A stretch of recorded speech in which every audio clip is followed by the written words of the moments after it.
Terima kasih Anda masih bersama kami di Prime Plus, dan seperti biasa di segmen 3 kita akan mendalami bagaimana masyarakat di media sosial atau netizen ini mengomentari terkait dengan isu ini. Masih bersama dengan Kepala R&D Transmedia Sosial Anugrah Parhasa. Mas Anu, Ya. tadi Anda sudah mengatakan ternyata tidak setenang apa yang disebutkan bapak-bapak narasumber yang lain di media sosial. Seberapa riuh sebetulnya? Sebenarnya kalau secara sederhana ini kan kalau pemerintah ya misalnya kemarin waktu konferensi pers tidak menggunakan metodenya WFH, mungkin beda nih ceritanya. Nah, Oke. Karena kan ada PR panjang sebenarnya pemerintah tentang lapangan pekerjaan, ya kan, tentang seolah-olah ketidakadilan, seolah-olah ketidaksamaan fasilitas. Nah ini kan kemudian memuncak semua gara-gara ada trigger WFH nih. Nah lalu yang menjadi menurut saya yang mengganjal adalah ketika pemerintah bilang narasinya efisiensi, ya, penghematan energi lah ya, sebagai dampak dari geopolitik, akhirnya ini tidak muncul. Jadi bagaimana mungkin penghematan dan kemudian kita menghemat energi di Indonesia ini menjadi sebuah gerakan kalau message-nya nggak nyampe? Oke, WFH tidak cukup menjadi message itu? Tidak.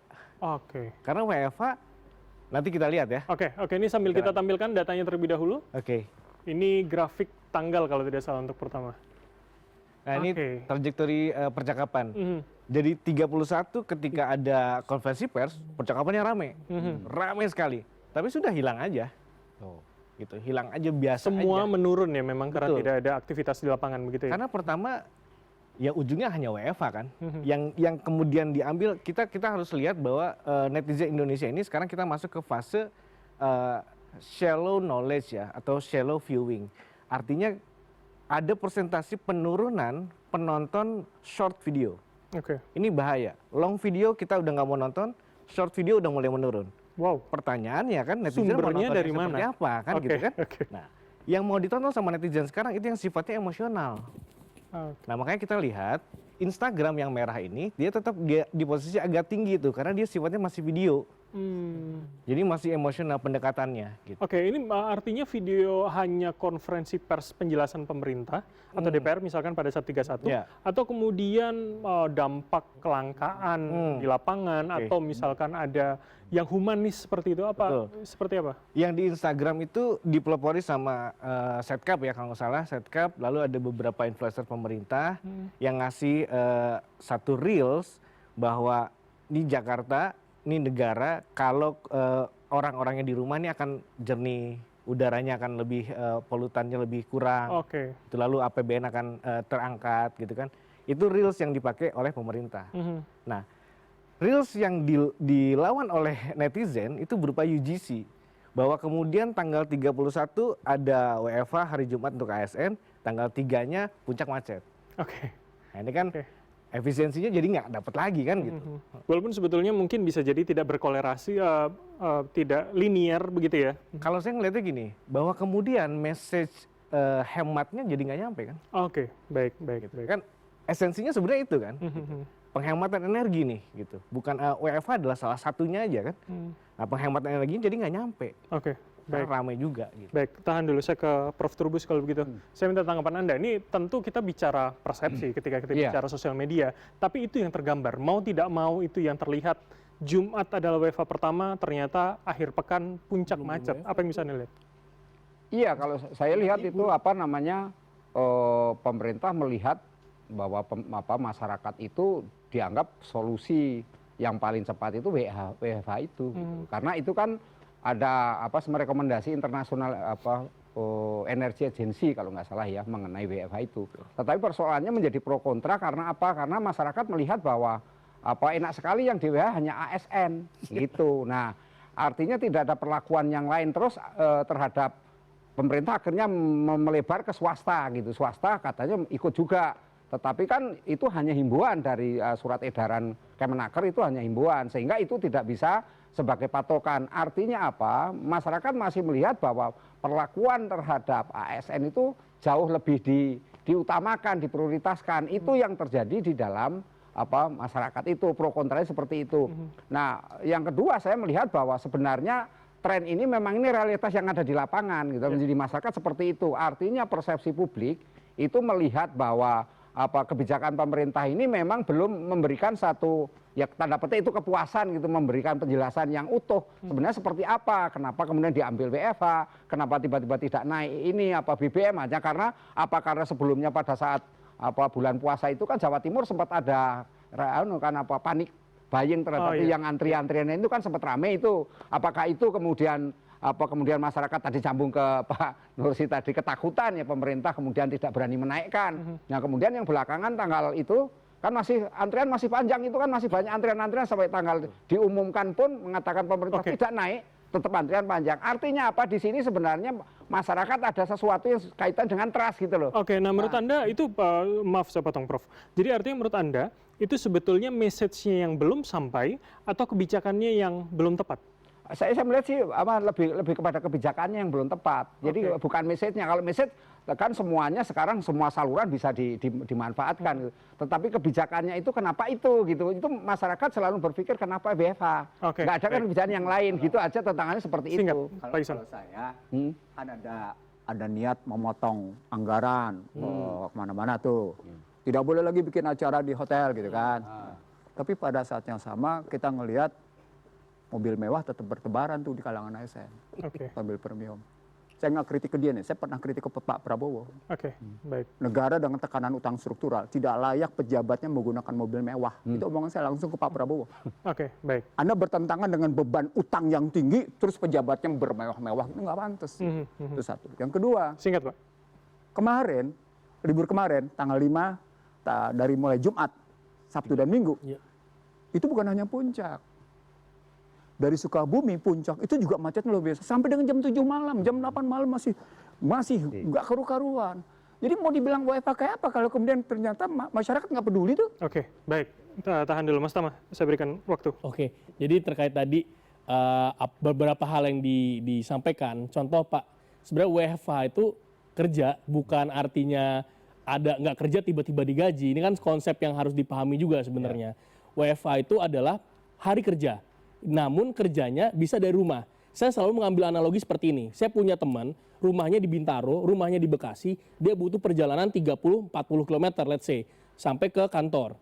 Berapa banyak yang mereka harus bayarkan uang, kos yang mereka keluarkan, khususnya untuk transportasi, BBM gitu ya. Ketika hari Jumat, mereka bisa dari rumah, mereka tentunya ada target-target yang harus mereka selesaikan juga, yang berbasis output, itu kan mereka akan lakukan. Dan tadi yang biaya yang mereka biasa keluarkan untuk transportasi BBM, beli bahan bakar, dia bisa keluarkan itu dengan beli katakanlah beli makanan online gitu ya, atau dia bisa bekerja dari dekat rumahnya, dari kafe rumahnya, kan yang penting outputnya tercapai. Akhirnya juga itu bisa dilihat bahwa UMKM pun sebenarnya juga bisa hidup di situ. Nah itu yang kami lihat sebenarnya harus dipahami juga sama masyarakat bahwa ini adalah bekerja. Dan sebenarnya untuk di ASN pun itu juga sekarang kalau misalkan mau diakal-akalin Pak, itu juga nggak bisa. Karena sekarang kan udah sistem absensinya juga bisa ke tracking ya di mana tempatnya. Kalau lokasinya adalah nggak di Jakarta atau nggak di rumah, itu juga nggak dianggap menyalahi aturan, itu nggak dianggap absen dan tidak dianggap kerja. Itulah yang sebenarnya membedakan. Kalau terkait dengan WFH untuk swasta, tentunya WFH swasta itu dihimbau. Karena ada beberapa juga yang basisnya contoh, ada Pak pabrik yang 24 jam juga beroperasi terus, dan itu kan juga tergantung karena dia basisnya adalah dia bekerja secara fisik gitu ya, dan itu nggak mungkin WFH. Ada beberapa sektor-sektor yang dikecualikan juga dalam WFH, kesehatan dan lain-lain. Nah itu ada perpindahan kan seolah-olah pemerintah hanya memikirkan masalah transportasinya. Artinya WFH itu kan transportasi, sementara begitu dia tidak aslinya kerja dari rumah, berarti kan ada shifting ke rumah tangga. Artinya disuruh listrik menjadi naik, ininya kuota jadi naik kan.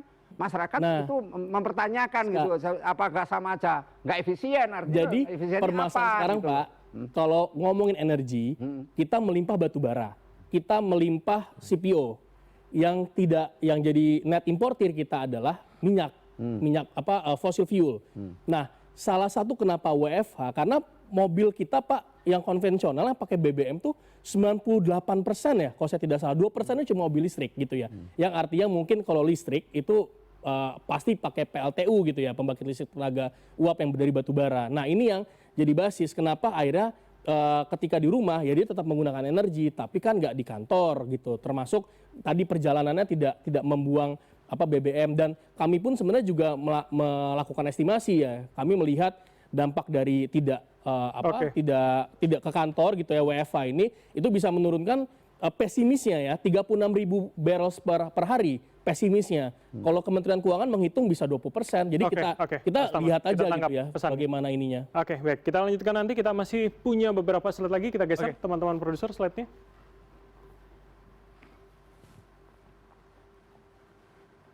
Ya. Oke, apa yang bisa kita baca ini, Mas? Nah, ini yang tadi saya bicarakan di Twitter dan di Facebook, diskursus dialog tentang ini itu negatif semua. Kalau saya mau jawab yang tadi Mas Tama bilang, bahwa pertama WFH kemudian berhubungan dengan mereka menghemat ke kantor gitu kan. Ya, itu keuntungan buat ASN kan. Kalau netizen melihatnya begitu, ya itu keuntungan buat ASN. Dia tidak harus bayar transportasi, dia tidak harus bayar yang lain-lain. Itu salah satunya ada pembicaraan seperti itu. Lalu ada juga tadi tentang WFH itu ada geofencing yang nggak mungkin lah orang absen dari mana-mana gitu. Nah ini terjadi di Twitter, pembahasan ini ada. Bahwa ternyata sudah lama sejak mulai ojek online, geofencing itu bisa pakai VPN. Dan itu dilakukan oleh para driver online. Artinya jadi, ini jadi rame lagi nih pembicaraannya gitu. Tapi ini diskusi yang terjadi ya. Iya. Artinya saya meng-capture aja percakapan itu. Oke, gitu. Mas Anu hanya menggambarkan apa yang terjadi begitu ya. Oke. Jadi itu jawabannya tuh Mas, ada tuh Mas diskusinya. Itu yang rame di Facebook, karena Facebook ini lebih klaster keluarga, komunitas, hobis, lalu driver online gitu ya. Mereka banyak diskusi tentang ini. Gitu. Oke, baik. Sembari kita geser slide ketiga, ini masih... Bentar, ini menarik. Sebentar. Oke, Pak Iksan, singkat. Apa yang bisa Anda cermati? Dari gambaran tadi, warna kritis dan emosional dirata-ratain, itu rata-rata lebih tinggi daripada kuning. Iya. Kalau diambil ini, kalau Anda ambil rata-rata, saya mencoba menghitung ya, saya mencoba menghitung cepat. Baik Twitter, Instagram, TikTok maupun Facebook, kita ambil empat-empatnya, lalu kita rata-ratain, dia tetap bergerak di atas 55. Oke, negatifnya maksudnya? Negatif, artinya orang kritis, emosional terhadap kebijakan pemerintah, itu suara netizen.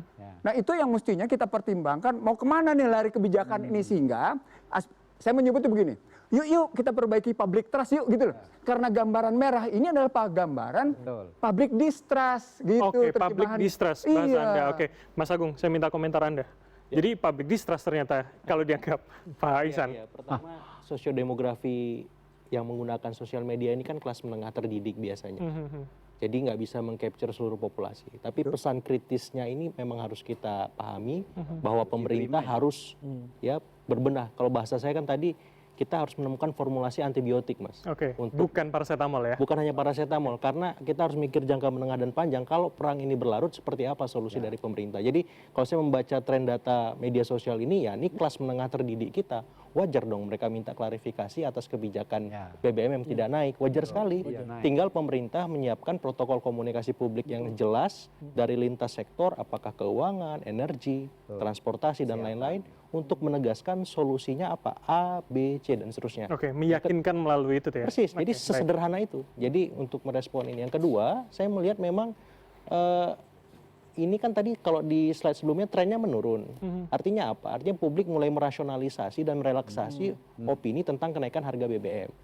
Nah ini kesempatan pemerintah nih untuk melakukan penjelasan-penjelasan yang lebih konkret, yang lebih make sense, yang lebih rasional. Ya misalkan ya WFH, rasionalisasinya apa? Oh ini melanjutkan new normal di masa pandemi sebenarnya. Kalau misalkan kalau misalkan ASN swasta dihimbau, tapi what next gitu? Bisa nggak ini menjadi ya kebijakan semesta gitu? Bahwa satu hari kita harus bekerja dari rumah supaya BBM kita hemat misalnya. Baik, oke. Seperti itu. Jadi ini semacam ya bahasa bank itu affirmative policy action gitu. Supaya apa? Supaya sense of crisis itu dapat. Oke, sense of crisis itu yang mungkin sekarang belum sama dengan saat Covid ya, Mas Agung ya. Oke, kita lanjutkan dulu slide-nya. Memang betul posisi. Oke. Nah, ini secara mayoritas memang sebenarnya ya masyarakat mendukung saja lah. Artinya ya kita bisa ngapain sih dengan sebuah keputusan yang dibuat oleh pemerintah ya.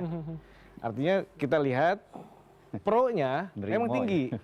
Pro-nya memang tinggi. Amplifikasinya tuh 70. Nah, amplifikasi ini agak bahaya. Karena kalau amplifikasinya tinggi bisa jadi ini buzzer.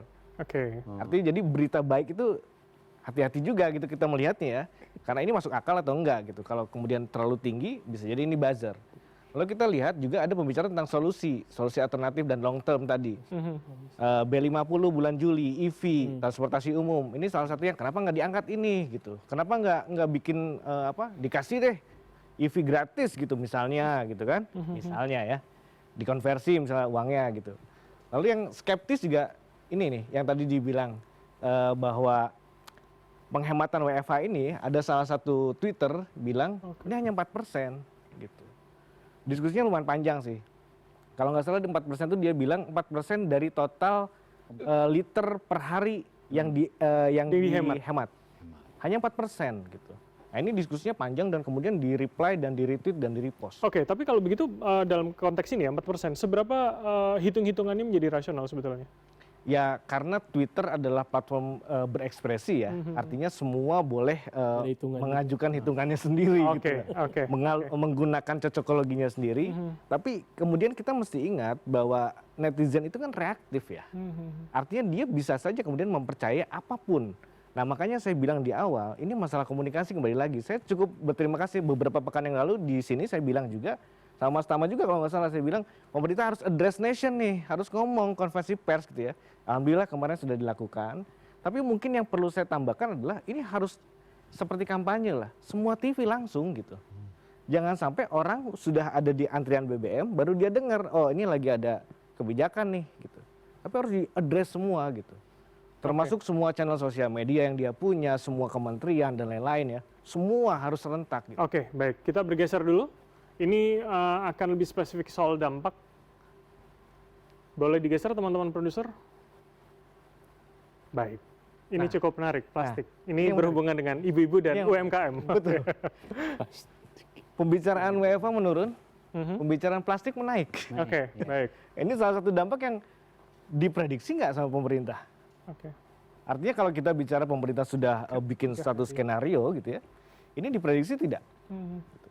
Lalu hari ini katanya kedelai juga naik, kedelai impor juga naik. Ini diprediksi atau tidak? Artinya jangan sampai kemudian pertanyaan ini menjadi pertanyaan lanjutan tiap hari oleh netizen gitu. Hari ini apa lagi ya? Besok apa lagi ya? Jadi kalau kita bicara netizen jangan panik, ya jadi panik kalau begini. Ya kan artinya nggak ada aba-aba. Minggu depan bakal naik nih, gitu kan? Nafta bakal naik importnya nih, jadi plastik akan susah nih gitu. Ini yang terjadi seperti ini. Gitu. Oke, baik-baik. Saya ke Pak Trubus dulu kalau begitu. Jadi biasanya masyarakat akan berkomentar ketika dampaknya langsung terasa. Soal plastik ini bisa menjadi gambaran utuh soal logika itu, Prof? Bisa, karena memang kebutuhan terhadap plastik itu kan tinggi di masyarakat itu. Artinya secara sederhana selama ini kan kantong plastik lah katakan seperti itu. Tetapi persoalannya produk-produk dari plastik itu kan banyak sekali yang memang dimanfaatkan dan digunakan oleh publik. Nah, ketika ada persoalan ini mengindikasikan sebenarnya pemerintah tidak melihat tidak membaca bahwa akan terjadi istilahnya efek domino kan dari adanya kebijakan itu, sehingga plastik ini muncul persoalan dan itu sudah menjadi persoalan-persoalan yang ramai di publik akhir-akhir ini. Karena apa? Karena kebutuhan tadi soal plastik tinggi, di satu sisi juga pemerintah juga nggak memberikan alternatif lain, harus pakai apa gitu. Di Jakarta juga seperti itu yang terjadi ketika orang istilahnya untuk beri produk-produk basah lah seperti daging, seperti apa saja itu nggak ada alternatif lain, harus pakai plastik. Nah ini yang kemudian pemerintah harusnya kan cari solusinya apa kalau memang itu dilarang pakai plastik. Sehingga kondisi yang ada ini adalah realitas yang ada di lapangan gitu. Nah ini menunjukkan kebijakannya tidak diperhitungkan. Ini kan kita bicara kebijakan. Kalau kebijakan berarti tidak berhitungkan bahwa akan terjadi yang namanya persoalan efek domino terhadap plastik ini. Oke, Mas Tama, benarkah kemudian itu belum dihitung secara rigid domino seperti ini? Ya, jadi gini, namanya kenaikan kenaikan minyak itu kan pasti barang-barang turunannya juga pasti akan berdampak gitu ya. Termasuk tadi kenapa berdampak karena nafta yang jadi komponen utama untuk menghasilkan plastik, Pak, itu sekarang 70% kita melakukan impor itu dari lewat Selat Hormuz. Tentunya ada terhambat gitu ya.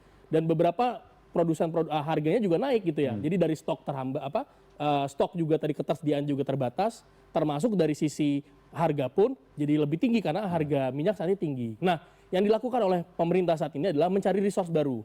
Mencari resource selain yang melalui Selat Hormuz. Tentunya ini juga jadi alarm buat kita. Kita tergantung sekali 70% kita impor nafta tadi sebagai bahan baku plastik kita itu dari Selat Hormuz gitu ya. Tentu ini harus dicari tempat source lainnya gitu yang saat ini juga dilakukan di negara Afrika dan lain-lain. Termasuk saya beberapa kali juga sudah melakukan diskusi dengan GAPMI, Gabungan Asosiasi Makanan Minuman ya. Indonesia. Itu juga kita melakukan diskusi seberapa besar mereka yang udah rasakan. Karena betul saya setuju plastik ini jadi salah satu komponen yang sangat berpengaruh. Terutama mungkin tadi ya kantong plastik. Meskipun kita udah pahami bersama, kita sekarang juga udah mulai menurunkan penggunaan kita terhadap plastik. Karena plastik ini cenderung tidak ramah lingkungan gitu ya. Dan beberapa kayak di pasar swalayan, di minimarket, kita udah nggak pakai plastik lagi sekarang. Kita bawa kantong sendiri. Nah ini sebenarnya jadi bagian edukasi juga untuk jadi yang juga bisa saya sampaikan ini kan bentuk dari transformasi budaya kerja kita, budaya kita dalam berkehidupan sehari-hari yang tadinya kita mungkin ya dalam tanda kutip bisa jadi kita boros energi gitu ya. Sekarang kita dipaksa ataupun harus berubah mindsetnya, harus lebih hemat energi, termasuk tadi penggunaan barang-barang yang seperti plastik yang tidak ramah lingkungan itu juga harus kita cari opsi lainnya gitu ya. Nah itu yang juga tentunya harus bisa dipahami. Saya berharap apa yang dilakukan penjelasan ini juga bisa dipahami oleh masyarakat seperti itu. Oke, baik. Kita lihat ada 2 slide terakhir. Ini isinya soal komentar. Kita geser terlebih dahulu. Baik. Nah ini yang tentang plastik. Silakan Mas. Jadi memang di Instagram ini sudah ngomongnya masa ke UMKM Mas. Tadi kan Mas sebut bilang bisa makan online gitu ya, pesan online. Mereka terdampak sekarang gitu. Bahkan ada yang bilang plastik aja naik, gorengan apalagi gitu. Nah ini artinya realita yang memang ini dirasakan oleh masyarakat gitu. Ini salah satunya dari media yang pedagang harus ngalah agar tidak membebani masyarakat. Lalu visual pasar Jakarta dan Ngawi, label baru ditampilkan di beberapa asongan pinggir jalan itu sudah ada label-label baru, harga-harga baru. Gitu. Mas, sorry saya potong. Saya ingin mendalami ini. Pasokan bahan baku plastik terganggu, Brangising terpaksa ambil untung 1.000 per porsi. Artinya UMKM tidak hanya terdampak pada soal kemasannya, tapi soal produksinya juga tekanan keuntungan. Iya, dia jadi mengkompensasikan terhadap keuntungannya. Tekanan keuntungan juga kelihatan di situ. Saya mau bilang begini, maaf ya. Emiten salah satu produsen plastik di Indonesia terbesar itu sudah menyatakan force majeure 2 minggu lalu. Jadi kalau netizen baru sekarang dan pemerintah baru sadar sekarang, bayangkan si korporasi yang ada di Cilegon itu lebih cepat mengambil tindakan. Karena dia sadar bahwa bahan baku dia dari Selat Hormuz itu terganggu, maka dia serta-merta menyatakan kepada investor, we are in force majeure. Dan para investor mengerti karena memang statusnya begitu sehingga harga sahamnya pun tidak jatuh. Itu yang saya maksud. Apa artinya kecepatan korporasi memberikan penjelasan ke pasar modal dalam hal ini itu lebih hebat daripada pemerintah yang kalau ini kan cuma dampak nih yang disampaikan oleh para netizen ini dampak dari sikap pemerintah yang kondisi begini. Yang saya mau bilang dari kasus tadi chart tadi sama chart ini menunjukkan bahwa kita punya problematik struktural. Nah, jawabannya apa sekarang? Jawabannya adalah sesungguhnya kalau dibilang plastik tidak ramah lingkungan, sebagian benar. Tapi sebagian besar salah. Kenapa? Karena plastik ini sudah bisa didaur ulang menjadi energi. Sudah bisa didaur. Saya bilang kayak gini, ini omongan saya kedua di televisi swasta. Bisa didaur. Ini kan persoalan perhatian pemerintah kepada masyarakat. Bagaimana masyarakat berkreasi mengatasi limbah plastik yang luar biasa, lalu kemudian mereka bisa melahirkan energi dan mereka masukin ke mobilnya. Ya, sistem pirolisis. Dan itu luar biasa. Jadi menurut Anda ini pemerintah bisa melihat itu? Bukan hanya melahirkan energi, dia juga bisa menjadi bahan-bahan bangunan. Dia juga kemudian melahirkan yang namanya beberapa untuk yang namanya pupuk karena kayu di situ. Jadi banyak hasilnya. Sekarang soalnya adalah sampai seberapa jauh tadi afirmatif polisinya itu benar terhadap ini pemetaan masalahnya. Sepanjang afirmatif polisinya tidak rujuk ke dalam pemetaan masalah secara akurat dan aktual, nggak bakal beres ngatasinnya. Oke, baik. Mas Tama, singkat. Ya, tadi mungkin salah satu yang disampaikan sama Mas Anu ya, bahwa plastik aja naik, gimana gorengan naik. Nah itu kan sebenarnya juga salah pemahaman tuh. Plastik, makanya kita harus memahami plastik ini bahan bakunya dari minyak. barangnya kita impor gitu ya, barang bahan bakunya. Kalau bicara tentang gorengan itu kan minyak sawitnya dari Indonesia dan lain-lain, tidak ada kenaikan seperti plastik tentunya. Nah, saya mau sampaikan juga Pak, sebenarnya kalau saya melihat terkait dengan apa yang dilakukan saat ini, plastik kita bisa katakan tidak ramah lingkungan. Bentuk tadi bisa diolah menjadi minyak, bisa dipakai untuk energi, dipakai buat bahan bangunan. Itu bentuk dari kita penanggulangan dari plastiknya, bukan artinya itu adalah cara kita untuk mencari keuntungan dari plastik. Jadi kalau saya melihatnya yang harus dilakukan adalah tentunya 3R. Tentu 3R. Pertama, satu, kita udah memahami cara mengolah plastik 3R. Lebih kreatif masyarakat kalau kayak gitu. Reuse, saya memahami Pak, maksudnya saya tahu ada teknologi pirolisis, RDF yang tentunya bisa memanfaatkan plastik. Namun kalau kita carilah secara cost Pak, untuk menghasilkan minyak mentah dari plastik tadi, apakah dari kita menarik dari perut bumi gitu ya, kan lebih murah dengan menarik perut bumi dibandingkan plastik. Oh enggak. Itu yang kita lihat yang itu. Dan apalagi penanganan sampah Pak. Ini makanya nih kalau saya melihatnya ya, penanganan sampah ada dengan 3R. Reduce, reuse, recycle. Jadi di reduce dulu. Jadi gitu. Kalau saya berpendapat tentunya plastik ini jadi apalagi ada beberapa negara yang sudah menerapkan tax dari plastik gitu ya untuk menurunkan ketergantungan dari plastik. Itu mungkin yang bisa saya sampaikan. Oke, tahan dulu Bapak. Kita akan lanjutkan usai jeda berikut ini, tetaplah bersama kami.